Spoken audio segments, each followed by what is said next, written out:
எல்லாருக்கும் வணக்கம். Good day டீமுக்கு என்னோட வாழ்த்துக்கள். நான் படம் பார்த்துட்டேன்.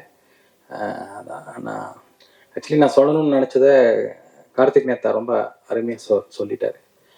அது இந்த படம் வந்து போதையை க்ளோரிஃபை பண்ணுற படம் கிடையாது. ஏன்னா அந்த போதையில் இருக்கிறவனோட பெயினும் அவனை சார்ந்தும் அவன் கூட இருக்கிறவங்கள அனுபவிக்கிற பெயின் அதை சொல்கிற படம் இது.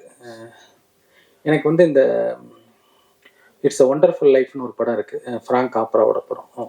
ஒரு நாளில் நடக்கிற கதை. ஒருத்தவன் வாழ்க்கையோட ரொம்ப அதோட கீழே வரைக்கும் பார்த்துட்டான். அதுக்கப்புறம் அவனுக்கு வாழறதுக்கான தேவையே இல்லை. அவன் என்னெல்லாம் பண்ணுவான், அப்படி ஒரு சூழல்.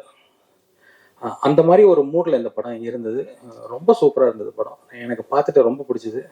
மற்றபடி இந்த படத்தில் நான் எதுவும் சம்மந்தப்படலை. ஆனால் படம் பார்த்துட்டு ரொம்ப பிடிச்சிட்டு எதானா சொல்லுங்கள் பிருத்திவி, நான் வரேன் அப்படி சொல்லியிருந்தேன்.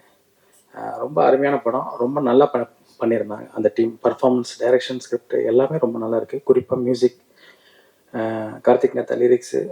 எனக்கு கார்த்திக் நேத்தா சொன்ன மாதிரி இந்த மின்மினியா ராசாத்தி சாங் பார்த்துட்டு இருக்கும் போதே கொஞ்சம் நெகிழ்வாக தான் இருந்தது. அருமையான படம்.